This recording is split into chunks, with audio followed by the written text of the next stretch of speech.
உடலும் மனமும் அறிவும் ஒன்று சேர்ந்து உம்மை எதிர்த்ததையா?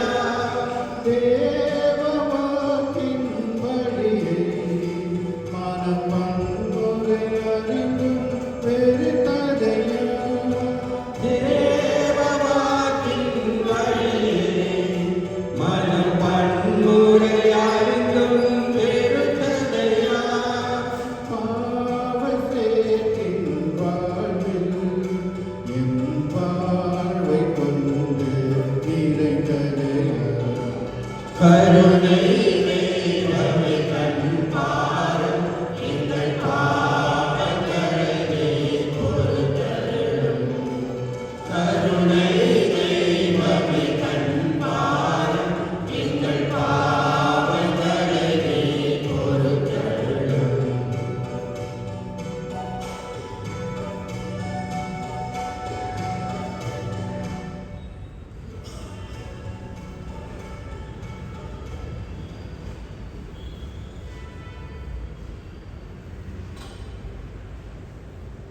தந்தை மகன் தூயாவியாரின் பெயராலே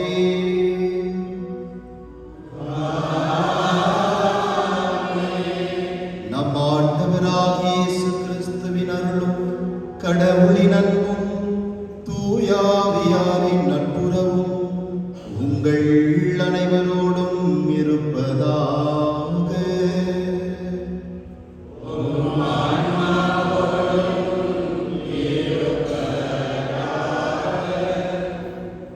இயேசுவில் பிரியமான அன்பு சொந்தங்களே, இன்றைய திருப்பலியானது மரித்த Lily Pushpa, M P Anthony, Susanna Samraj, Pauline D'Souza இவருடைய ஆன்மாக்கள் இறைவனுடைய இரக்கத்தினால் நித்திரை பாற்றடைய வேண்டி ஒப்பு கொடுத்து ஜெபிக்கப்படுகிறது. இன்றைய 3வது தவக்கால ஞாயிறு மனமாற நமக்கு அழைப்பு விடுக்கின்றது. மனமாற்றம் என்றால் ஆண்டவர் இயேசுவை நம்முடைய வாழ்வின் மையமாக கொண்டு வாழ்வது. மனமாற்றம் என்றால் அவர் நமக்கு காட்டியிருக்கின்ற அன்பின் பாதையில் நடப்பது. எனவே இந்த ஞாயிறு நம்முடைய வாழ்வில் எதை நாம் மாற்றிக்கொள்ள வேண்டும், நம்முடைய பாவங்கள், நாம் செய்திருக்கின்ற குற்றங்கள் அனைத்தையும் நாம் ஏற்றுக்கொண்டு மனவருந்தி ஆண்டவரிடம் வருவோம்.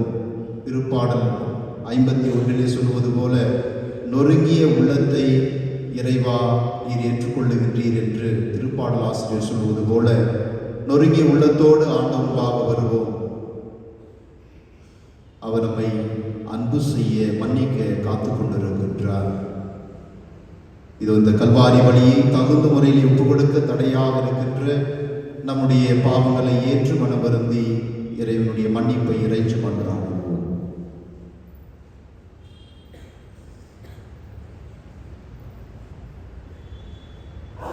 எல்லாம் வல்ல இறைவனிடமும் சகோதர சகோதரிகளே உங்களிடமும் நான் பாவியை ஏற்றுக்கொள்கிறேன். ஏனெனில் சிந்தனையாலும் சொல்லாலும் செயலாலும் கடமையில் தவறியதாலும் பாவங்கள் பல செய்தேன். என் பாவமே, என் பாவமே, என் பெரும் பாவமே. இப்பொழுதும் கனியான வானத்தோட புனிதர்கள் அனைவரையும் சகோதர சகோதரிகளே உங்களை நம் இறைவனாக ஆண்டவரிடம் எனக்காக வேண்டிக் கொள்ள நன்றாகிறேன். எல்லாமல்ல இறைவன் நம்மீது இரக்கம் கொண்டு இரக்கத்தின் தந்தை நம் பாவங்களை குற்றங்களை மன்னித்து நம்மை முடிவில்லா வாழ்விற்கு அழைத்து செல்வாராக.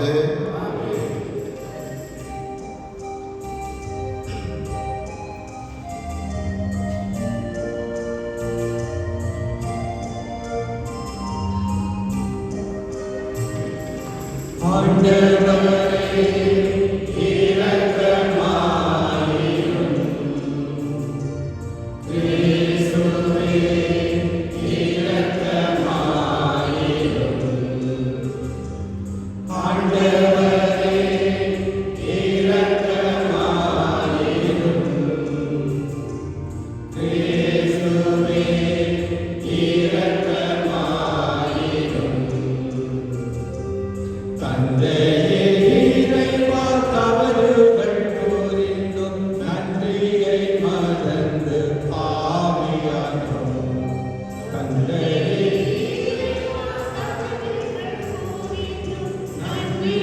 மறந்து பாவியானோ ஆண்டவரே இரக்கமாயிரும். கிறிஸ்துவே இரக்கமாயிரும்.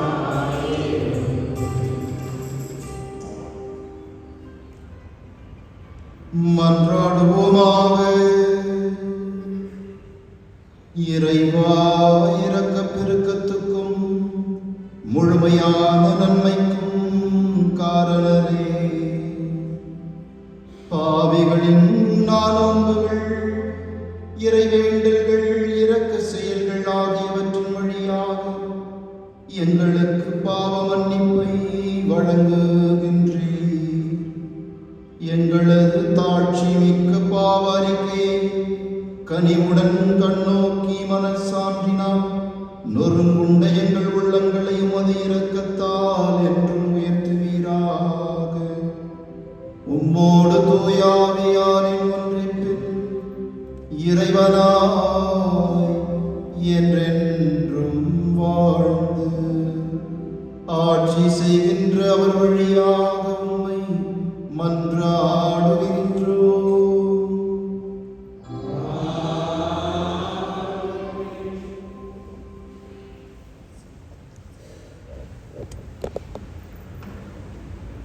விடுதலை பயண நூலிலிருந்து முதல் வாசகம்.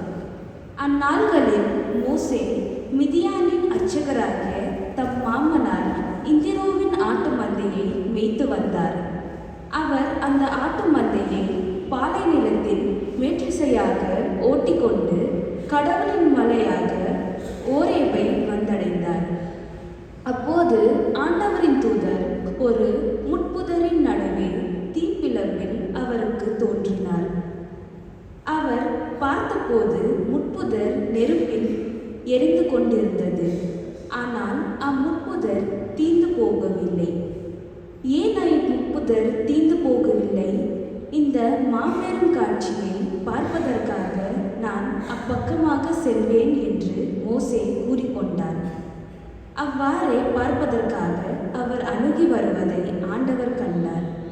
மோசே மோசே என்று சொல்லி கடவுள் முட்புதரிலிருந்து அவரை அழைக்க அவர் இதோ நான் என்றார். அவர் இங்கே அணுகி வராதே, உன் பாதத்திலிருந்து மிதி அடிகளை அகற்றிவிடு, ஏனெனில் நீ நின்று கொண்டிருக்கின்ற இந்த இடம் புனிதமான நிலம் என்றார். மேலும் அவர் உங்கள் மூதாதையரின் கடவுள் ஆபிரகாமின் கடவுள், ஈசாக்கின் கடவுள், யாக்கோபின் கடவுள் நானே என்று உரைத்தார். மோசே கடவுளை உற்று நோக்க அஞ்சியதால் தம் முகத்தை மூடிக்கொண்டார். அப்போது ஆண்டவர் கூறியது, எகிப்தில் என் மக்கள் படும் துன்பத்தை என் கண்களால் கண்டேன். அடிமை வேலை வாங்கும் அதிகாரிகளை முன்னிட்டு அவர்கள் எழுப்பும் குரலையும் கேட்டேன். ஆம், அவர்களின் துயரங்களை நான் அறிவேன். எனவே எகிப்தியரின் பிடியிலிருந்து அவர்களை விடுவிக்கவும் அந்நாட்டிலிருந்து பாலும் தேனும் ஒளியும் நல்ல பரந்தோர் நாட்டிற்கு அவர்களை நடத்தி செல்லவும் இறங்கி வந்துள்ளேன்.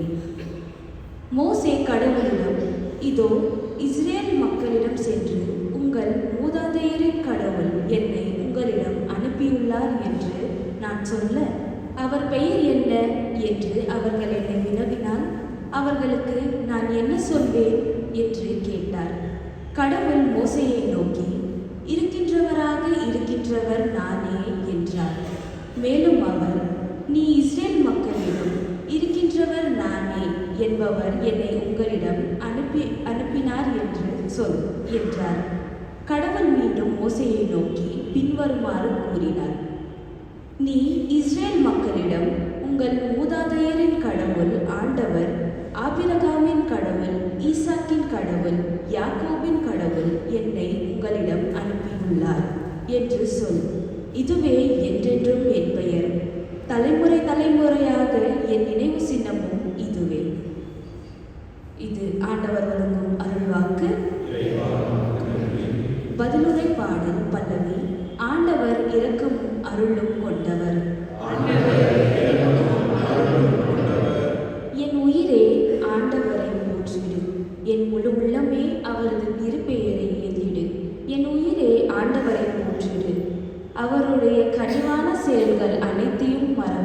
பல்லவி. அவர் குற்றங்களை எல்லாம் மன்னிக்கின்றார், உன் நோய்களை எல்லாம் குணமாக்குகின்றார். அவர் உன் உயிரை படிப்புலியின்றி மீட்டுள்ளார். அவர் உனக்கு பேரன்பையும் இரக்கத்தையும் மணிமுடியாக சூட்டுகின்றார். பல்லவி. ஆண்டவரின் செயல் நீதியானவை, ஒடுக்கப்பட்டோர் அனைவருக்கும் அவர் உரிமைகளை வழங்குகின்றார். அவர் தம் வழிகளை மோசேக்கு வெளிப்படுத்தினார். அவர் தம் செயல்களை இஸ்ரேல் மக்கள் காணும்படி செய்தார். பல்லவி. ஆண்டவர் இரக்கம் அருளும் கொண்டவர், நீடிய பொறுமையும் பேரன்பும் உள்ளவர். அவர் தமக்கு அஞ்சுவோருக்கு காட்டும் பேரன்பு மண்ணினின்று விண்ணுலகு போன்று உயர்ந்தது. பல்லவி.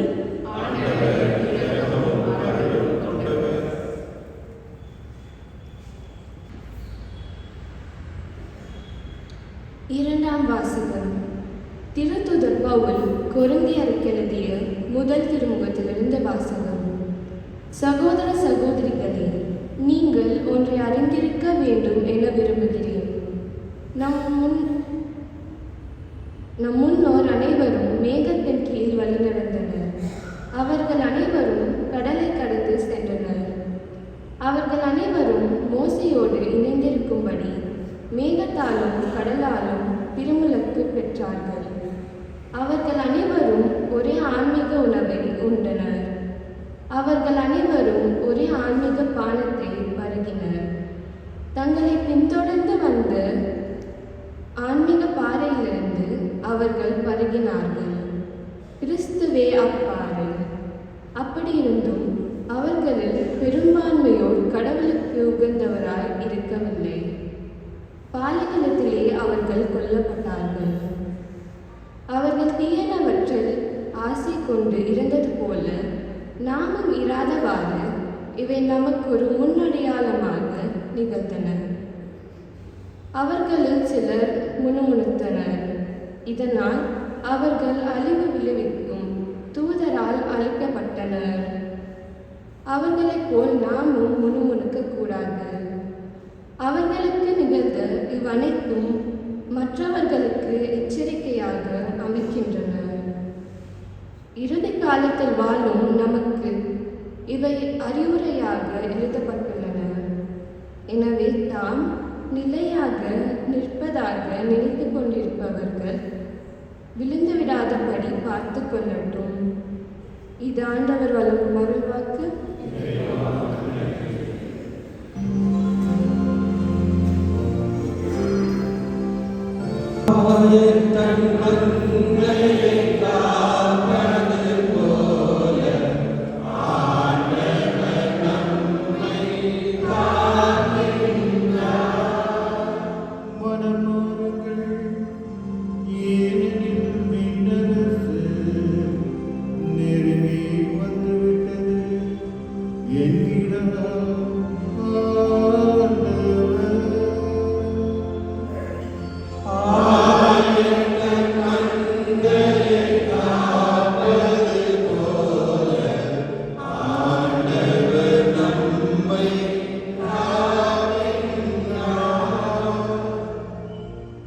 ஆண்டவர் உங்களோடு இருப்பாராக.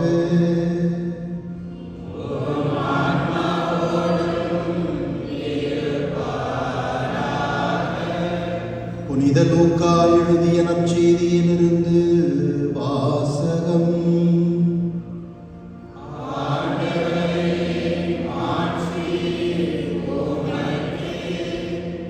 அதிகாரம் 13. இறை வார்த்தைகள் 1-9 முடிய. அக்காலத்தில் சிலர் இயேசுவிடம் வந்து பலி செலுத்திக் கொண்டிருந்த கலிலேயரை பிலாத்து கொன்றான் என்ற செய்தியை அறிவித்தனர். அவர் அவர்களிடம் மறுமொழியாக, இக்கலிலேயருக்கு இவ்வாறு நிகழ்ந்ததால் இவர்கள் மற்றெல்லா கலிலேயரையும் விட பாவிகள் என நினைக்கிறீர்களா? அப்படி அல்ல என உங்களுக்கு சொல்கிறேன். மனமாறாவிட்டால் நீங்கள் அனைவரும் அவ்வாறே அழிவீர்கள்.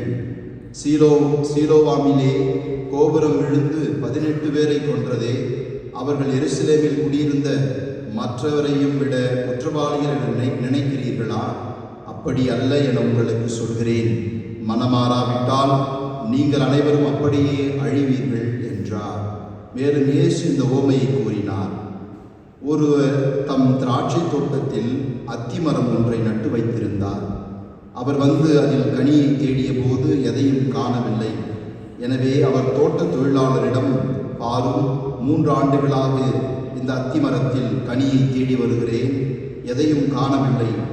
ஆகவே இதை வெட்டிவிடும், இடத்தை ஏன் அடைத்து கொண்டிருக்க வேண்டும் என்றார். தொழிலாளர் மறுமொழியாக, ஐயா, இந்த ஆண்டும் இதை விட்டு வையும், நான் இதை சுற்றிலும் கொத்தி எரு போடுவேன். அடுத்த ஆண்டு கனி கொடுத்தால் சரி, இல்லையானால் இதை வெட்டிவிடலாம் என்று அவரிடம் கூறினார். இது ஆண்டவரின் அருள்வாக்கு.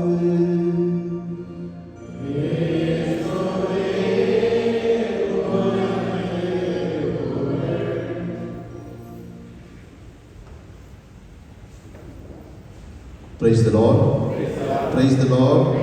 இயேசுவுக்கே புகழ், இயேசுவுக்கே நன்றி. மரியே வாழ்க. மனமாறுங்கள் என்பது தவக்காலத்தின் 3ஆம் ஞாயிற்று முத்தான மைய கருத்தாக நமக்கு கொடுக்கப்பட்டிருக்கிறது. அன்புமிக்க சகோதர சகோதரிகளே, மனமாறாவிட்டால் நீங்களும் இவ்வாறே அழிந்து போவீர்கள் என்ற வார்த்தை நம்மை பயமுறுத்துவதாக இருந்தாலும் இது எச்சரிக்கை கொடுக்கின்ற ஒரு செய்தியாக நமக்கு தோன்றினாலும், ஆண்டவர் இரக்கமுள்ளவர், நம்மை அன்பு செய்கின்றவர், நம்மை மன்னிக்கின்றவர், நமக்காக காத்து கொண்டிருப்பவர், வாய்ப்புகளை தருபவர் என்பது இன்றைய இறை வழிபாட்டின் இன்னொரு முக்கியமான மைய கருத்தாக நமக்கு கொடுக்கப்பட்டிருக்கிறது. அன்புக்குரியவர்களே, ஒரு ரெட்ரீட் தியானத்துக்கு போயிருந்தோம். நாங்கள் அப்போது 2nd இயர் படிச்சுட்டு இருந்தோம். ப்ரீனோவிஷியேட் அப்படின்னு சொல்லுவாங்க. முதல் நவ வருடத்திற்கு முன்பாக 2வது வருடம் அப்போ ஒரு போட்டா ரெட்ரீட்டுக்கு போயிருந்தோம். அந்த ரெட்ரீட்டில் ஒரு ரெட்ரீட் ப்ரீச்சர் பயங்கரமான ஒரு பிரசங்கம் வைத்து கொண்டிருந்தார். அப்போ அவர் சொன்னார், நீங்கள் மனமாறி கனி தர வேண்டும், கனி தர வேண்டும், நல்ல கனிகளை தர வேண்டும் அப்படின்னு சொல்லிட்டு அவர் ப்ரீச் பண்ணிட்டு இருந்தார். ஒரு பாட்டியம்மா எழுந்து, கண்டிப்பாக ஃபாதர், அடுத்த முறை ரெட்ரீட் வரும்பொழுது உங்களுக்கு என்ன, எங்கள் வீட்டில் மாங்காய் மரம், பெரிய மரம் இருக்குது, நல்ல பழங்களாக எடுத்துகிட்டு வந்து நான் கொடுக்குறேன், கவலைப்படாதீங்க அப்படின்னு சொல்லி அந்த பாட்டியம்மா எழுந்து சொல்லிச்சு. அப்போ அன்புக்குரியவர்களே, அந்த ப்ரீச்சர் சொன்னார், அந்த கனி இல்லைம்மா, கனி என்று சொன்னால் கடவுளுடைய வார்த்தையை நாம் புரிந்து கொண்டு அதை உள்வாங்கி அதற்கு ஏற்றாற்போல் நாம் வாழ்வது, அதுதான் கனி தருவது. அன்பை, மன்னிப்பை, இரக்கத்தை, சமாதானத்தை, இதை கொடுப்பதுதான் கனி தருவது அப்படின்னு சொல்லிட்டு விலக்கி சொன்னார். அன்புக்குரியவர்களே, ஆண்டவர் அத்திமர ஓமை பற்றி அவர் நமக்கு என்று சொல்லுகிறார். திராட்சை தோட்டத்தில் அத்திமரம் எதுக்கு வைக்கிறாங்க? திராட்சை தோட்டத்தில் அத்திமரம் வைப்பது காரணம், அத்திமரம் திராட்சை தோட்டத்தில் நன்றாக வளரும், நன்றாக வளரும். திராட்சை தோட்டம் இஸ்ராயலில் எங்கு பார்த்தாலும் திராட்சை தோட்டங்கள் அதிகமாக இருந்தது. இந்த திராட்சை தோட்டத்திலே அத்திமரம் வைப்பார்கள். அது 3 ஆண்டுக்குள் கனி தர வேண்டும். தென்னை மரம் எடுத்தோம்னா 5 ஆண்டுகள் எடுத்து அது தென்னைக்காய் வைப்பதற்கு. மாங்காய் மரம் எடுத்தோம்னா அது கிட்டத்தட்ட ஒரு 3 ஆண்டுகள் ஆகும். இப்போ இந்த 3 ஆண்டுகளுக்குள்ள அது கனி தரலைன்னா என்ன செய்வாங்க? அதை வெட்டிடுவாங்க. இந்த அத்தி மரங்கள் வெட்டிட்டு புதுசாக நடுவாங்க. இப்போ நம்ம ஊர்களில் எந்த மரம் அதிகமாக நம்ம வைக்கிறோம்? புளிய மரம். புளிய மரம்லாம் யாரும் பார்க்கவே முடியல. 5 வழி சாலை, 3 வழி சாலைன்னு சொல்லிட்டு எல்லா புளிய மரமும் எடுத்துட்டாங்க. பப்பாளி மரம் வைப்பாங்க, அது அதுதான் சீக்கிரமாக வாழை மரம் வைப்பாங்க. அந்த நீங்கள் பார்த்தீங்கன்னா அந்த வயலில் அதுக்கு ஓரமாக பப்பாளி மரம் நடுவாங்க இல்லைங்களா? அது ஒரு வருடம், ஒரு 6 மாதம், ஒரு வருடத்துக்கும் நல்ல ஒரு பழங்களை கொடுக்கும். இந்த 3 வருடத்தில் இது கனி தராவிட்டால் அதுக்கப்புறம் கனி தராது. அதுதான் விவசாயம் தெரிந்தவர்களுக்கு அந்த புரிந்திருக்கும். 3 வருடத்தில் அது கனி தரணும்னா அது ஸ்டெரைல். அதுக்கு அது என்னது, அது அந்த மரம் காய்க்காது. அதை அறிந்திருந்தோ அந்த தோட்ட தொழிலாளர், அந்த உரிமையாளர் ஓனர்கிட்ட சொல்றாரு, இன்னும் 1 வருஷம் கொடுங்க. அவருக்கு பாருங்க, அவருக்கு என்ன எதிர்பார்ப்பு. ஏன்னா அவருக்கு அந்த தோட்ட தொழிலாளருக்கு தான், அந்த மரம் வைத்தவருக்கு தான் தெரியும் அதனுடைய அருமை இல்லைங்களா? அதை எப்படி பாதுகாத்து அதுக்கு எரு போட்டு அது உரம் போட்டு அதை வளர்க்க முயற்சி செய்திருப்பார். எனவே இன்னும் 1 ஆண்டு கொடுங்க என்று டைம் கேட்குறாரு. இன்னும் 1 ஆண்டு, ஒரு காலம் கொடுங்க, காலம் தாழ்த்துங்க, அப்புறம் கனி தரேன்னா நீங்க சொல்ற மாதிரி வெட்டிடலாம். அன்புக்குரியவர்களே, இன்றைய இந்த ஓமை நம்ம எல்லோருக்கும் பொருந்தும். ஒவ்வொரு முறையும் நாம் பாவம் செய்யும் பொழுது கடவுள் இவ்வாறாகத்தான் நம்மை அவர் பார்க்கின்றார். இன்னும் ஒரு வாய்ப்பு நான் உனக்கு கொடுக்கிறேன். நீ மனமாறி என்னிடம் வந்தால் உன்னை நான் அன்பு செய்து ஏற்றுக்கொள்வேன். இன்றைய முதல் வாசகத்திலே நாம் வாசித்தோம் விடுதலை பயண நூல். விடுதலை பயண நூலிலே மோசேயை ஆண்டவர் தேர்ந்தெடுத்து அவரை அனுப்புகிறார். ஓரேபு மலையிலே ஆண்டவரை சந்திக்கின்றார். மோயிசன் விடுதலை நாயகனாக அனுப்பப்படுகிறார். மோயிசன் என்ன செய்தார்? சென்று பார்வோனை அவர் என்ன செய்தார்? பார்வோனை அவனுடைய அந்த குடும்பத்திலே அவனுடைய தலைப்பேரான மகனை அவர் தன்னுடைய மக்களை அனுப்ப மறுத்த அந்த பார்வோனுடைய மகனை, தலைப்பேரான மகனை கொள்கிறார். அவன் மனமாறுகிறான். இறுதியாக நோய்களை அனுப்புகிறார். இவ்வாறாக அவர் அந்த மக்களை மீட்டெடுக்கின்றார். பிறகு பாலைவனத்திலே அவர் பாறையை தட்டி தண்ணீரை திறக்கின்றார். பிறகு என்ன செய்கிறார்? அவர் தன்னுடைய செங்கோலை வைத்து கடலை 2ஆக பிரித்து சாலை அமைத்து மக்களை கடந்து வர செய்கிறார். ஆனால் இதெல்லாம் தன்னுடைய மக்களுக்காக கடவுளுடைய அருளால் செய்கிறார். இதையெல்லாம் கடவுளுடைய ஆற்றலால் செய்கிறார். இதையெல்லாம் செய்த பாலைவனத்திலே மன்னாவை கடவுளிடமிருந்து பெற்றுத் தருகிறார். ஆனால் இதையெல்லாம் செய்த பொழுதும் மக்கள் என்ன செய்தார்கள்? வேற்று தெய்வத்தை வழிபட்டார்கள் இல்லைங்களா? தான் போன போக்கிலே வாழ்ந்தார்கள். கடவுள் அவர்களை தண்டிக்க வரும் பொழுது மோயிசன் அவர்களுக்காக பேசுகிறார். கடவுளே, இவர்களை நீர் மன்னியும், இவர்கள் மேல் இரக்கம் கொண்டு இவர்களை நீர் அழிக்காமல் இவர்களை விடும், இவர்கள் மேல் இரக்கமையும் என்று அவர் பேசுகிறார். பழைய ஏற்பாட்டு மோசே என்றால் புதிய ஏற்பாட்டிலே ஆண்டவர் இயேசு கிறிஸ்து, கடவுளுடைய ஒரே திருமகன். கடவுளுடைய ஒரே திருமகன். திராட்சை தோட்டத்திற்கு அனுப்பப்பட்டார்கள் இல்லையா? முதல் வேலையாட்கள், பிறகு தன்னுடைய ஒரே மகன். ஆண்டவர் இயேசு கிறிஸ்து தான் ஒரே மகன். நேரடியாக அந்த மண்ணிலே அவர் உதித்து மக்களை அவர் மீட்க வருகின்றார். அதே மனப்பான்மைதான் ஆண்டவரையும் அவர்கள் ஏற்றுக்கொள்ளவில்லை. தான் போன போக்கிலே வாழ்ந்தார்கள். இன்றைய நட்சத்திரை நாம் பார்க்கிறோம். ஆண்டவர் இயேசுவை பயமுறுத்துறாங்க, பிளாக்மெயில் பண்றாங்க. என்ன சொல்றாங்க? கலிலேயர்களுக்கு நடந்த கதி பிலாத்து என்ன செய்தான்? பிலாத்து முதல் முறையாக எருசலேம் உள்ளே நுழையும் பொழுது அவனுடைய ரோமையர்கள் என்ன செய்வாங்கன்னா ஒரு பெரிய கொடி வைத்திருப்பார்கள். அந்த கொடியிலே அந்த ஈகிள், அந்த பெரிய ஒரு எம்ப்ளம் இருக்கும், அந்த சின்னம். அந்த சின்னத்தை அவர்கள் முன்னாடி எடுத்து வருவாங்க.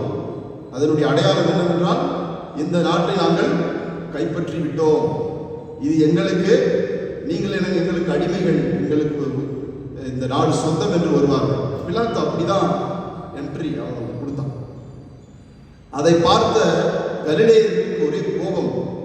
அப்பொழுது அந்த கலிலேயர்கள் யூதா கூட ஒரு செலட் என்ற ஒரு அந்த இதில் இருந்தார். அவர்களை தீவிரவாதிகள் என்று அழைத்தார்கள். அவர்கள் எப்படி ஒரு கிளர்ச்சி எழுப்ப வேண்டும், ரோமையர்களை விரட்டி அடிக்க வேண்டும் என்று துடித்தார்கள். எனவேதான் பிலாத்து என்ன செய்தான், அவனுடைய குறிப்பாக எருசலேம் ஆலயத்திற்கு சுற்றிலுமாக காவலர்களை நிற்க வைத்து யாரெல்லாம் கிளர்ச்சி எழுப்புகிறார்களோ, இவ்வாறு பேசுகிறார்களோ ரோமைக்கு எதிராக அவர்களை எல்லாம் கொன்று குவித்தார். அப்ப ஆண்டவர் இயேசு யாரு? கலிலேயர். அவர் எங்கிருந்து வர்றாரு? கலிலேயாவிலிருந்து வருகிறார். அப்போ நத்தானியேல் வருவார், மன்னிக்கும் பிலிப் என்ன சொல்லுவார்? கலிலேயாவிலிருந்து ஏதாவது நல்லது வருமா? அப்ப அவர்கள் என்ன நினைத்தார்கள் என்றால், கலிலேயர்கள் என்றாலே ஒரு தீவிரவாதிங்க, அவங்க ஒரு மாதிரியான முரட்டுத்தனமான ஆட்கள், மற்றவர்கள் எல்லாம் அவர்களை ரொம்ப கெட்டவர்களாக பார்த்தார்கள். கலிலேயர்கள் என்றால் எதிர்ப்பவர்கள். நம்ம நாட்டில் கூட ஒரு சில ஸ்டேட்ல இருக்கிறவங்கலாம் தீவிரவாதி மாதிரி பார்க்குறாங்க. தீயதை எதிர்ப்பவர்களை அவர்களை தீவிரவாதிகள் என்று சொல்கிறார்கள். அந்த பிலாத்து இவ்வாறு கொன்றானே, அதே போல உன்னையும் கொன்று விடுவான். நீ இங்கிருந்து இடத்தை காலி செய்து விடு, நீ கலிலேயன், இதை வைத்தே உன்னை நாங்கள் அழித்து விடுவோம் என்று சொல்லுகிறார்கள். பரிசேயர்கள், சட்ட தலைவர்கள் எல்லாம் ஆண்டவர் இயேசுவை பிளாக்மெயில் பண்றாங்க. ஆண்டவர் இயேசு அதையே வைத்து அவர்களுக்கு எச்சரிக்கை விடுக்கின்றார். நீங்க நினைத்தீர்களா கலிலேயர்களை விட நீங்கள் நல்லவர்களா? கலிலேயர்கள் தான் உங்களை விட பாவியா? அதே போன்று இன்னொன்று நிகழ்வையும் அவர் சொல்லுகிறார். 18 பேர் கோபுரம் இடிந்து விழுந்து இறந்தவர்கள், அவர்கள் எல்லாம் பாவம் செய்தவர்களா? நம்ம என்ன சொல்லுவோம்? நேச்சுரலாக என்ன சொல்லுவோம்? யாராவது ஒருத்தவங்க ஏதாவது கெட்டது நடந்துச்சுன்னா, அவன் என்ன பாவம் செய்கிறானோ, அவன் எப்படி வாழ்ந்தானோ, அவனுடைய குடும்பம் எந்த பாவம் செஞ்சதோ, அப்படிதான் சொல்லுவோம் இல்லைங்களா? ஆனா அது தவறு. பாவம் செய்பவன் தான் தண்டிக்கப்படுவான் என்பது கிடையாது. பாவம் செய்தவன் தண்டிக்கப்படுவான் என்பது கிடையாது. பாவம் செய்து மனமாறினால் கடவுள் அவனை ஏற்றுக்கொள்ளுகின்றார். இதைதான் ஆண்டவர் நமக்கு சொல்லுகிறார். எனவே அவர் பயப்படவில்லை. அவர் தொடர்ந்து தன் தந்தை கொடுத்த அந்த பணியை செய்கின்றார். என்னது? மனமாறாவிட்டால் நீங்களும் அவ்வாறே அழிவீர்கள். லூக்கா நற்செய்தியிலே கூட ஆண்டவர் சொல்வார், மனமாறி நற்செய்தி நம்புங்கள், மனமாறி நற்செய்தி நம்புங்கள், இறை அரசு நெருங்கி வந்து விட்டது என்று சொல்லுவார். அன்புக்குரியவர்களே, பழைய ஏற்பாட்டிலே ஆகாபு அரசன் ஒரு அருகில் இருந்த ஒரு சின்ன திராட்சை தோட்டத்தை உரிமையாக்கி கொள்ள ஆசைப்படுகிறார். அவனுடைய மனைவி ஆசைப்படுறார். எனவே இவன் ஆசைப்படுகிறான், மனைவி அதை அந்த தோட்ட உரிமையாளரை கொன்று அதை இவனுக்கு உரிமையாக்கி கொடுக்கிறார். உடனே எலியா என்ன சொல்றாரு? நீ கடவுளுக்கு எதிராக பாவம் செய்து விட்டாய். ஒரு செம்மறி ஆட்டுக்குட்டியை ஒரு ஒரு பாசமாக வளர்த்தான், ஒரு ஆள் வளர்க்கின்றார். அதை நீ உரிமையாக்கி கொள்ள பார்க்கிறாயே, அதை எடுத்துக்கொண்டு போயிட்டு நீ அந்த செம்மறி ஆட்டு உனக்கு விருந்து படைக்க நீ ஆசைப்படுகிறாயே, இது நியாயமா என்று அவர் ஒரு ஓமையாக சொல்லி அந்த ஆகாபு செய்த குற்றத்தை சுட்டி காட்டுகிறார். உடனே ஆகாபு சாக்கு உடை அணிந்து அவன் மனம் வருந்தி தான் செய்த பாவத்தை நினைத்து மனம் வருந்தி மன்னிப்பு கேட்கின்றான் கடவுளிடம். கடவுள் அவனை மன்னித்து அவனுடைய உயிரை காப்பாற்றுகிறார். அதே போன்று நாம் பார்க்கின்றோம் இன்னொரு தொடக்க நூலிலே ஆபிரகாம் கடவுளிடம் போயிட்டு சோதோம் குமாரா அழிக்கிறதுக்கு முன்பாக எத்தனை பேர்? 50 பேர் நல்லவர்கள் இருந்தால் இந்த நகரத்தை விட்டு விடுவீரா கடவுளே? சரி, விட்டுடுறார். அப்புறம் என்ன செய்றாரு?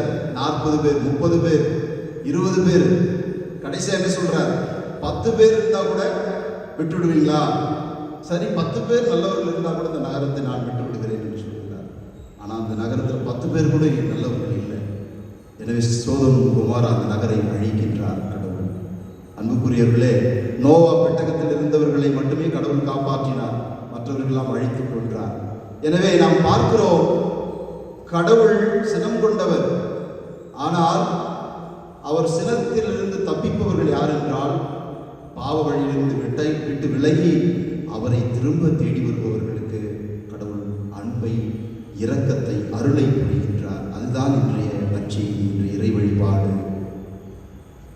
கடவுள் எப்பொழுதுமே நம்மை நான் நன்றாக வாழ்ந்துவிட்டு இறுதியிலே நான் மனமாறி விடுவேன், இறுதியாக வயதான பிறகு நான் பார்த்துக் கொள்ளலாம், ஆலயத்திற்கு போகலாம், அப்ப கடவுள் என்னை ஏற்றுக்கொள்வார். அன்புக்குரியவர்களே, ஒவ்வொரு நாளும் கடவுள் நம்மை அழைக்கின்றார். ஊதாரி மைந்தனுடைய ஓமை நமக்கு தெரியும். லூக்கா 15வது அதிகாரத்தில் ஊதாரி மைந்தன் அவன் மனமாறி தந்தையிடம் திரும்ப வருகின்றான். அந்த தந்தை ஓடி வருகின்றார். அவரே ஓடி வருகின்றார் என்றால் பாருங்க, ஒவ்வொரு நாளும் அவர் எதிர்பார்த்து கொண்டிருக்கிறார் தன்னுடைய மகனுடைய வருகைக்காக. எனவே நாம் இன்றைய நாளிலே மனமாற இறைவன் நம்மை அழைக்கின்றார். எதிலிருந்து நாம் மனமாற வேண்டும்? நம்முடைய வாழ்வில் எதை நாம் மையமாக வைத்து வாழ்கிறோம்? ஒரு சிலருக்கு பணம், ஒரு சிலருக்கு பதவி, ஒரு சிலருக்கு இந்த உலக இச்சை, காம இச்சை, ஆசைகள். இதிலிருந்து நாம் விட்டு விலகி ஆண்டவர் இயேசுவை நம்முடைய வாழ்வில் மையமாக வைத்து வாழ வேண்டும். அதுதான் மனமாற்றம். மனமாற்றம் என்றால் அதுதான்.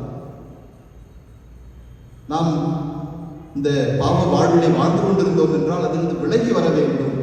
விலகி வந்து, ஆண்டவரே இயேசுவே, என்னை ஏற்றுக்கொள்ளும், உன் வழியாக நான் தந்தையினுடைய அன்பை பெற்றுக்கொள்ள வேண்டும் என்று நம்முடைய வாழ்விலே இறைவனை தேடுவோம். அவ்வாறு தேடும் பொழுது நம்முடைய வாழ்வு முற்றிலுமாக மாறும், முற்றிலுமாக மாறிவிடும்.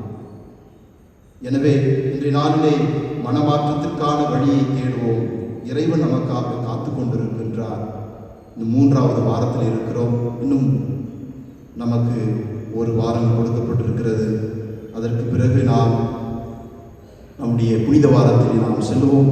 அன்புக்குரியவர்களே, நல்ல ஒரு பாவ சங்கீதனம் செய்வோம். மனமாற்றத்திற்கான வழியை தேடுவோம். இறைவனுடைய அருளை நாடுவோம். மனமாறினால் நமக்கு மறுவாழ்வு உண்டு.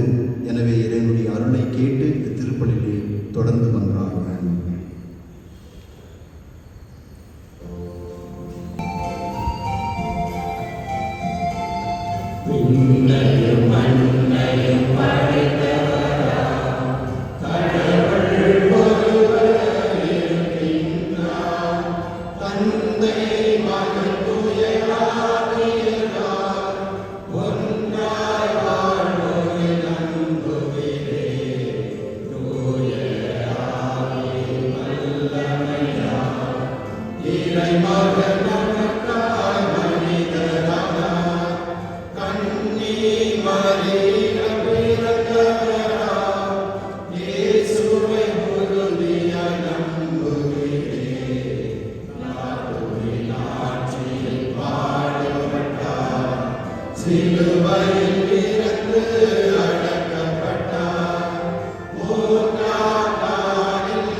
இறப்பின்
நீ என்னை நோக்கி கூப்பிடு, நான் உனக்கு செவிமடுப்பேன் என்று சொன்ன இறைவனிடம் நம் வேண்டுதல்களை எடுத்துரைப்போம். உங்கள் பதில்: ஆண்டவரே, எங்கள் மன்றாட்டை கேட்டருளும்.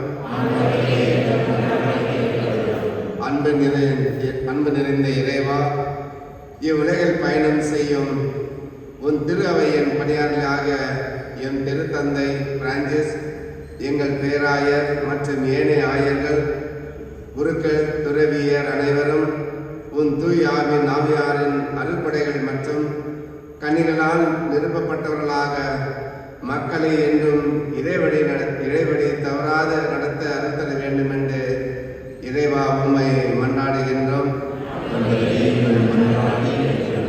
உயிர்களின் உற்ற இறைவா, உலக நாடுகளின் நடுவே போற்றி, பொறாமை, பேராசை, சுயநலம் போன்ற எண்ணங்கள் மறையவும், உக்ரைனுக்கு எதிரான போர் நிறுத்தப்பட்டு மக்கள் அமைதியுடன் மகிழ்ச்சியுடனும் வாழவும் அருள் தர வேண்டும் என்று இறைவா உம்மை மன்றாடுகின்றோம். பேரன்பு மிக்க இறைவா, எமது பங்கின் அனைத்து மக்களையும் ஆண்டு பராமரித்து நற்சுகமும் நல்வளமும் பொழிந்து அனைத்து குடும்பங்களும் உமது பேரன்பை நிறைவாய் பெற்று எடுத்துக்காட்டாக வாழ்வை வாழ வரத்தர வேண்டும் என்று இறைவா உம்மை மன்றாடுகின்றோம். தெய்வீக மருத்துவரை இறைவா, பல்வேறு விதமான உடலுள்ள நோய்களால் ஆட்கொள்ளப்பட்டு வேதனையோடும் விரக்தியோடும் வருந்துவோர் அனைவரையும் குணப்படுத்தி மகிழ்ச்சி நிறைந்த வாழ்வு வாழ அவர்களுக்கு தேவையான அருளை தர வேண்டும் என்று இறைவா உம்மை மன்றாடுகின்றோம். நம்முடைய தனிப்பட்ட தேவைகளுக்காக மௌனமாக இறைவனிடம் மன்றாடுவோம். அன்பு ஆண்டவரே, நாங்கள் எத்துணை பாவிகளாயிருந்தாலும் எங்கள் பாவங்களை மன்னித்து எங்களை ஏற்றுக்கொள்கின்றீர் என்ற நம்பிக்கையோடு நாங்கள் அர்ப்பணித்துள்ள மன்றாட்டுக்களுக்கு இரக்கமுடன் அருளுமாறு எங்கள் ஆண்டவராகிய உன் திருமகனாகிய இயேசு கிறிஸ்து வழியாக உம்மை மன்றாடுகின்றோம்.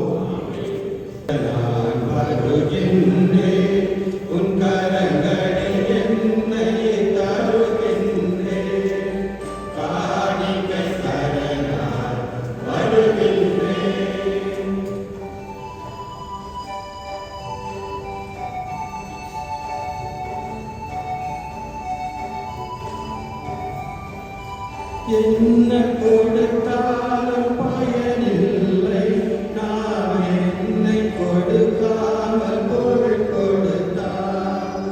என்ன கொடுத்தாலும் பயனில்லை, நான் என்னை கொடுக்காமல் பொருள் கொடுத்தால். என்னை தானே கேட்கின்றார், நான் என்னை முழுவதும் தருகின்றேன்.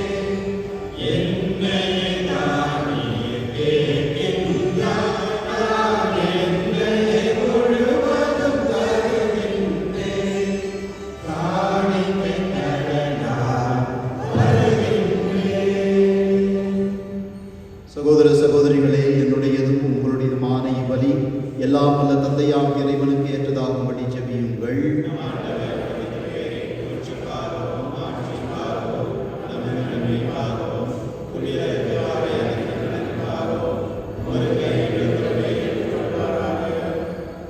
ஆண்டவரே, பலிகளால் மனநிறைவு அடைந்து எங்களுக்கு அருள் புரிவீராக. எங்கள் குற்றங்களில் இருந்து எங்களை மன்னிக்க வேண்டுகின்ற நாங்கள் பிறருடைய குற்றங்களை மன்னிக்க முயல்வோமாக. எங்கள் ஆண்டவராகிய கிறிஸ்து வழியாக உம்மை மன்றாடுகின்றோம்.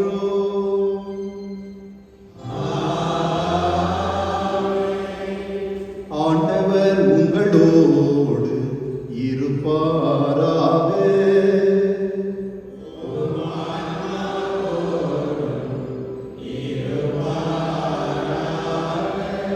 இதயங்களை மேலே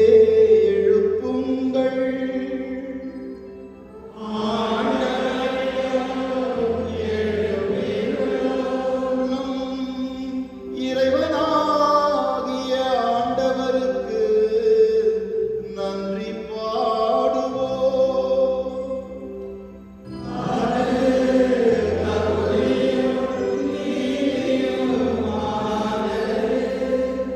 ஆண்டவரே, தூயவரான தந்தையே,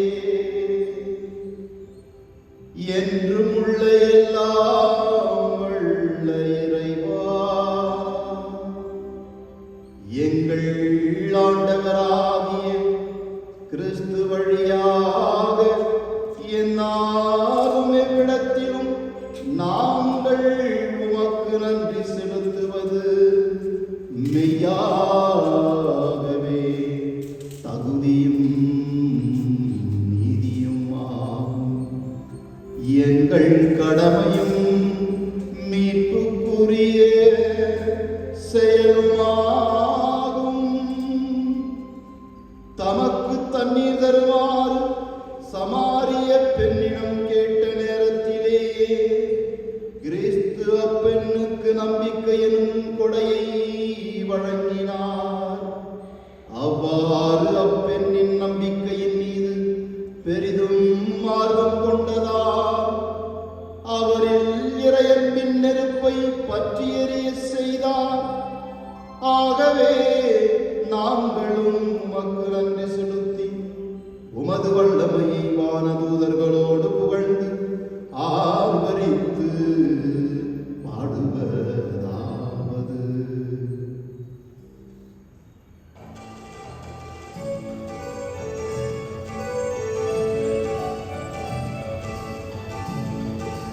தூயவர் தூயவர் தூயவர் வான்படைகளின் கடவுளாம் ஆண்டவர். விண்ணகமும் மண்ணகமும் உமது மாட்சியால் நிறைந்துள்ளது. உன்னதங்களிலே ஹோசானா, உன்னதங்களிலே ஹோசானா, ஆண்டவர் பெயரால் வருகிறவர் ஆசி பெற்றவர்.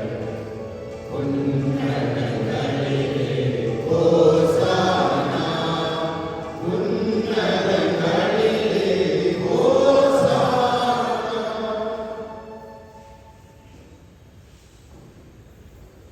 ஆண்டவரே, நீர் மெய்யாகவே தூயவர், தூய்மை அனைத்துக்கும் ஊற்று. ஆகவே உம்முடைய ஆவியை பொழிந்து இக்காணிக்கைகளை தூய்மைப்படுத்த உம்மை வேண்டுகின்றோம்.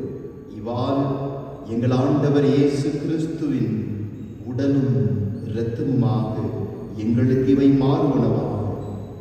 அவர் பாடுபட உளம் கனிந்து தம்மை கையளித்த போது அப்பத்தை எடுத்து நன்றி செலுத்தி அதை பிற்று தம் சீடர்களுக்கு அளித்தவர் கூறியதாவது: அனைவரும் இதை பெற்று உண்ணுங்கள், ஏனெனில் இது உங்களுக்காக கையளிக்கப்படும் என் உடல்.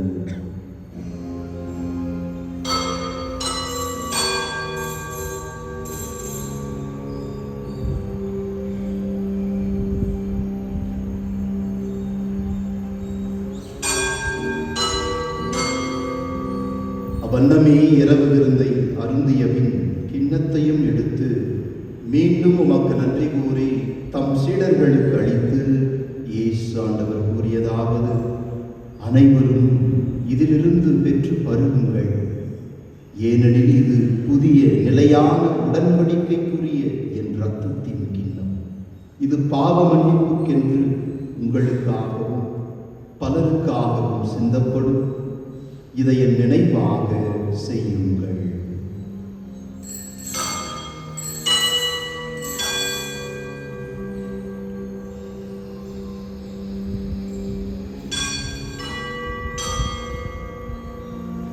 நம்பிக்கையின் மறைபொருள்.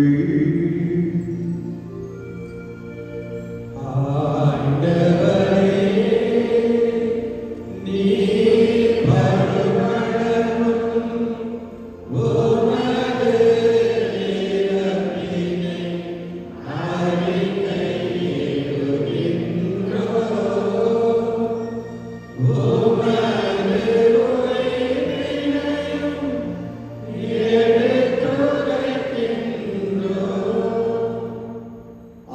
ஆண்டவரே, நாங்கள் கிறிஸ்துவின் இறப்பினையும் உயிர்ப்பினையும் நினைவு கூர்ந்து வாழ்வதரும் அப்பத்தையும் மீட்பளிக்கும் கிண்ணத்தையும் உமக்கு ஒப்புக் கொடுக்கின்றோம்.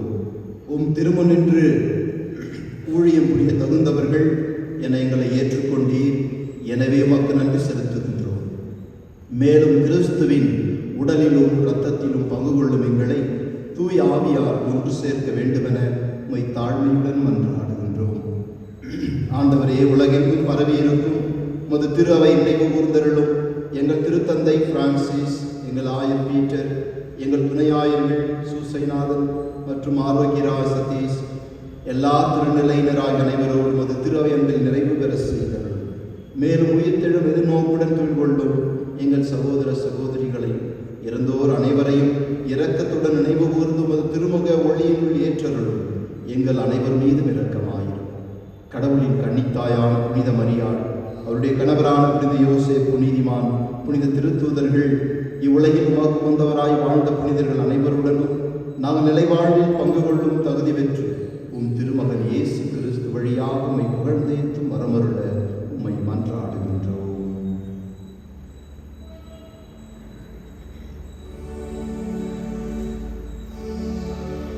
இவர் வழியா இவரோடு இவரில் எல்லாம் வல்ல இறைவனாகிய தந்தையே,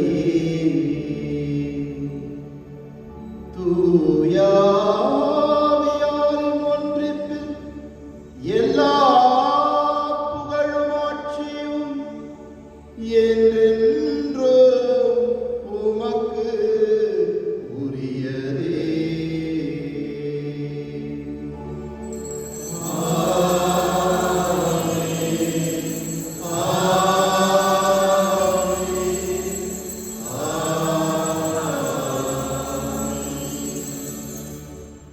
நமது ஆண்டவர் இயேசு கிறிஸ்துவை நம்முடைய வாழ்வின் மையமாக்குவோம்.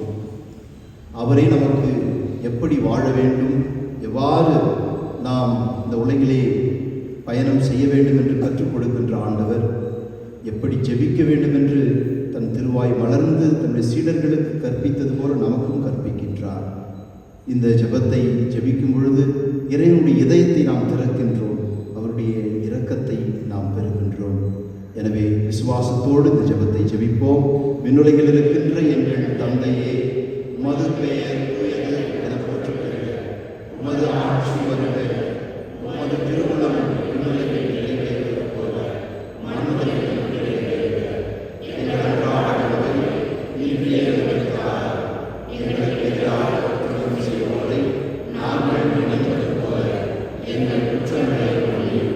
எங்களை சோதனைக்கு உட்படுத்தாதீரும், தீயோனிலிருந்து எங்களை விடுவித்தருளும். ஆண்டவரே, தீமை அனைத்திலுமிருந்தும் எங்களை விடுவித்து எங்கள் வாழ்நாளில் அமைதியை கனிவுடன் அருளுமை மன்றாடுகின்றோம். உமது இரக்கத்தின் உதவியால் நாங்கள் பாவத்திலிருந்து எப்போதும் விடுதலை பெற்று யாதொரு கலக்கமும் என்று நலமாய் வாழ்வோமாக. நாங்கள் நம்பியிருக்கும் பேரின்பத்திற்காகவும் எம் மீட்பராகிய இயேசு கிறிஸ்துவின் வருகைக்காகவும் காத்திருக்கின்றோம். ஆண்டவரே இயேசு கிறிஸ்துவை அமைதியை உங்களுக்கு விட்டுச் செல்கின்றேன், என் அமைதியை உங்களுக்கு அளிக்கின்றேன் என்றும் திருத்தூதர்களுக்கு மொழிந்தீரே. எங்கள் பாவங்களையும் தகுதின்மையும் பாராமல் உமது திரு அவை நம்பிக்கையை கண்ணோக்கி உமது திருவுளத்துக்கு ஏற்ப அதற்கு அமைதியையும் ஒற்றுமையும் அளித்தருள்வீராக. என்றென்று வாழ்ந்து ஆட்சி செய்கின்றவர் நீரே. ஆண்டவருடைய சமாதானம் உங்களோடு என்றும் இருப்பதாக. ஒருவருக்கொருவர் ஆண்டவர் தரும் அமைதியை பகிர்ந்து கொள்வோம்.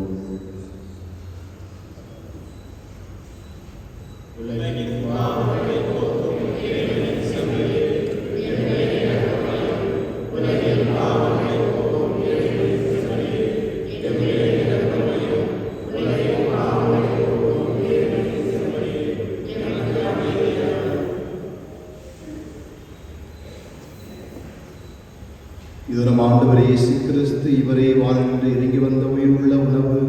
நம்மை அன்பு செய்கின்ற ஆண்டவர், நம்மை மன்னிக்கின்ற தெய்வம். அவரிடம் திரும்பி வந்தால் அவர் நம்மை ஏற்றுக்கொண்டு நம்மை அளவில்லா அன்பினால் நிரப்புகின்ற ஆண்டவர். இதோ இந்த செம்மறியின் திருவிருந்துக்கு அழைக்க பெற்று நாம் அனைவரும் பேறு பெற்றோர். ஆண்டவரே, நீர் உள்ளத்தில் இருந்தது நான் தகுதியற்றவன், ஆனால் ஒரு வார்த்தை மட்டும் சொல்லி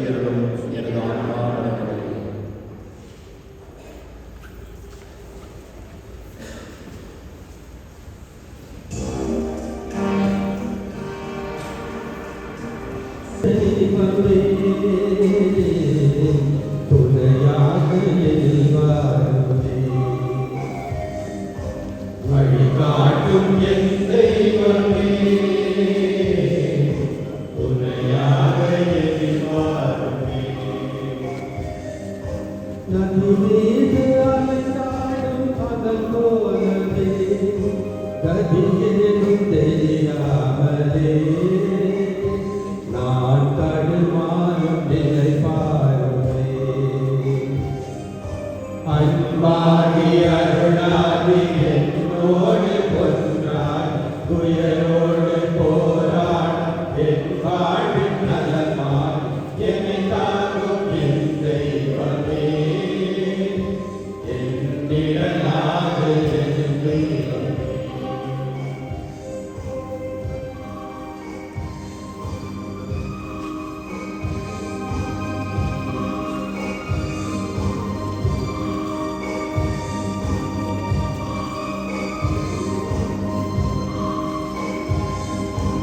என்னாலும் உன்னை தேடும் வரம் கேட்கின்றேன், உன் பாதத்தில் நாடும் மனம் கேட்கின்றேன். நீ இன்றியே மண்ணில் வளமில்லையே, நிலமின்றியே உயிர் வாழ்வில்லையே.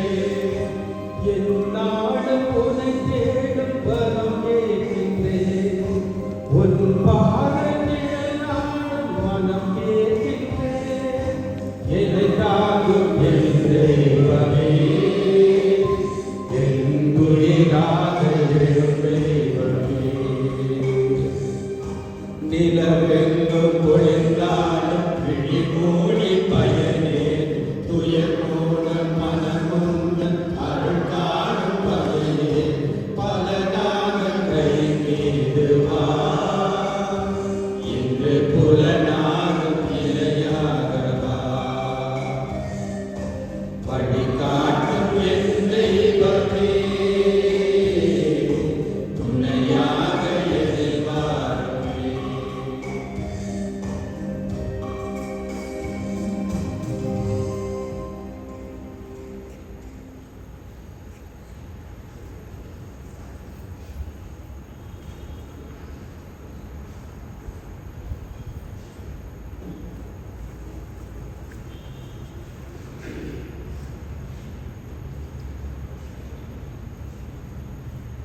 ஜூபிலி ஜெபம். விண்ணக தந்தையே, உம் திருமகன் இயேசுவின் வழியாக நாங்கள் பெற்றுக்கொண்ட நம்பிக்கையும் தூய ஆவியார் எங்கள் இதயத்தில் அனுதினமும் பொழிய செய்கின்ற பிரம்மன் உமது அரசின் வருகைக்கான எதிர்நோக்கில் எம்மை பயணிக்க செய்வதற்காக படைப்பனை தேடும் இணைந்து புதிய விண்ணகம் புதிய மண்டலம் நோக்கிய எம் பயணத்தில் நற்செய்தியின் விதைகளை நாளும் வளர்த்தெடுக்கும் நல்லோராய் எம்மை மாற்றுவீராக. மீட்பின் யூபிலி கொண்டாட்டம் மற்றும் எம் பங்கின் யூபிலி கொண்டாட்டம் ஆகியவற்றில் அருளும் ஆசீரும் விண்ணக செல்வங்களின் மீதான உண்மையான நாட்டத்தை எம்மில் தூண்டி எழுப்புனவாக. எம் பங்கின் பாதுகாவலராகிய மீட்பர் இயேசுவின் தூய்மை மிகு இதயத்திலிருந்து வருகின்ற மாட்சியையும் அமைதியையும் படைப்பை நிற்கும் பகிர்ந்து கொடுக்கக்கூடிய திருத்தூதர்களாக எம்மை மாற்றுவீராக. எல்லா மாட்சியும் புகழும் ஆராதனையும் உமக்கே உரித்தாகுக. ஆமென்.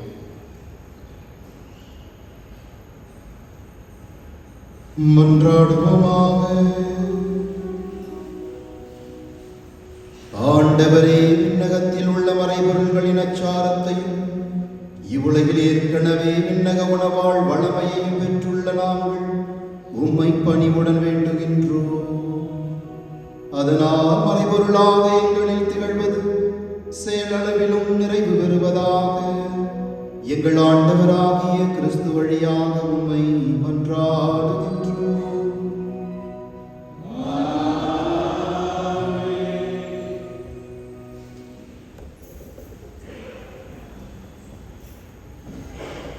அறிவிப்புகள். இன்று தவக்காலத்தின் 3ஆம் ஞாயிறு. இந்த வாரம் 25ஆம் தேதி கப்ரியேல் வானதூதர் அன்னை மரியாளுக்கு செய்தி தந்த அந்த விழாவை நாம் கொண்டாடுகின்றோம். சிலுவை பாதையின் நேரங்கள் வெள்ளிக்கிழமைகளில் காலை 6 மணிக்கு மற்றும் மாலை 5 மணிக்கு ஆங்கிலத்தில் திருப்பலி, அதைத் தொடர்ந்து ஆங்கிலத்தில் சிலுவை பாதை. காலை 7 மணிக்கு மற்றும் மாலை 6 மணிக்கு தமிழில் திருப்பலி, அதைத் தொடர்ந்து தமிழில் சிலுவை பாதை. காலை 8:30 மணிக்கு கன்னடத்தில் சிலுவை பாதை, அதைத் தொடர்ந்து கன்னடத்தில் திருப்பலி. காலை 10:30 மணிக்கு தமிழில் சிலுவை பாதை, இதைத் தொடர்ந்து தமிழில் திருப்பலி. ஞாயிற்றுக்கிழமைகளில் மாலை 5:15க்கு ஆங்கிலத்தில் சிலுவை பாதை, இதைத் தொடர்ந்து ஆங்கிலத்தில் திருப்பலியானது இருக்கின்றது.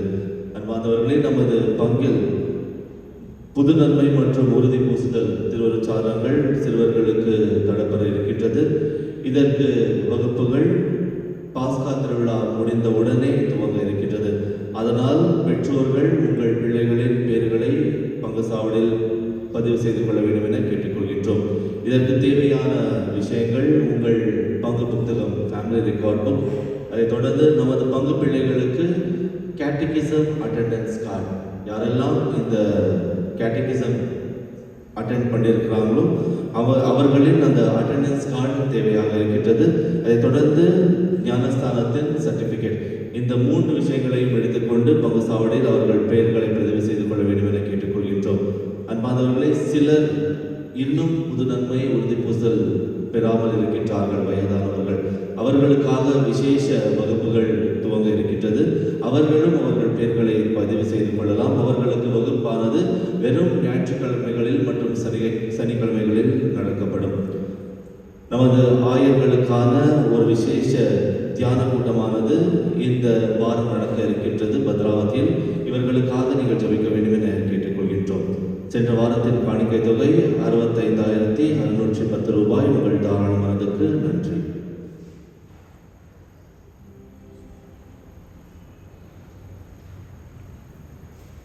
இயேசுவின் சகோதர சகோதரிகளே, நம்ம காலத்தில் ஒரு முக்கிய நிகழ்வு உங்கள் அனைவருக்கும் தெரியும், தியானம். இந்த தவ காலத்தின் தியானத்தில் அனைவருமாக பங்கேற்க வேண்டும் என்று அன்போடு அழைக்கின்றேன். வெள்ளிக்கிழமையும் நேற்றும் மற்றும் இன்று ஆங்கில திருப்பலி முடிந்தவுடன் மாலை 5 மணி வரையிலும் இந்த விசேஷ தியான கூட்டம் நடைபெறுகிறது. மிகவும் சிறப்பாக அருத்தந்தை சகாயராஜ் செங்கல்பட்டு மறை மாநிலம் அங்கிருந்து இங்கே வருகை தந்திருக்கின்றார். ஆகவே தயவு கூர்ந்து நீங்கள் வீடுகளுக்கு சென்று மீண்டுமாக இங்கே 10:30 மணிக்கு நீங்கள் வர வேண்டும் என்று அன்போடு கேட்டுக்கொள்கின்றேன். மேலும் நம்முடைய ஆலய புதுப்பித்தலின் பணியானது ஈஸ்டர் திருவிழா முடிந்தவுடன் ஆரம்பமாக இருக்கிறது. மேலும் உங்களுடைய நன்கொடை, உங்களுடைய ஈடுபாடு மிகவும் அவசியம். தாராளமாக தந்து உதவுமாறும் அன்போடு கேட்டுக்கொள்கின்றேன். நாளையிலிருந்து கர்நாடக மாநிலத்தில் இருக்கின்ற அனைத்து ஆயர்கள் 14 பேர் நாங்கள் இந்த தியானம் செய்ய இருக்கின்றோம். ஆகவே இந்த முக்கியமான நாட்கள் எங்களுக்காகவும் ஜெபிக்குமாறு அன்போடு கேட்டுக்கொள்கின்றேன்.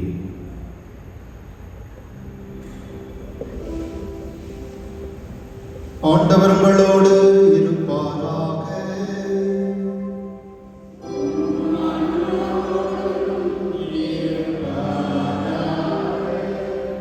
வித்தியாசத்திற்காக தலைவணங்கி நிற்போம். ஆண்டவரே, நம்பிக்கையாளரின் இதயங்களை ஆண்டருள உம்மை வேண்டுகின்றோம். உம் ஊழியர்களுக்கு கனிவுடன் இந்த அருளை வழங்குவதால் உம் அன்பிலும் பிறரன்பிலும் நிலைத்திருந்து அவர்களும் கட்டளைகளை முழுமையாக நிறைவேற்றுவார்களாக. எங்கள் ஆண்டவராகிய இயேசு கிறிஸ்து வழியாக மன்றாடுகின்றோம். எல்லாம் வல்ல இறைவன் தந்தை, மகன், தூயாவியார் உங்கள் மேல் வந்து தங்கி உங்களை ஆசீர்வதித்து என்றும் காத்து வழி நடத்துவாராக.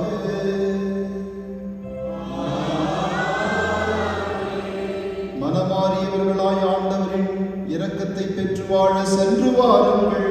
வாழ்க்கை வழி தொடர்கின்றது.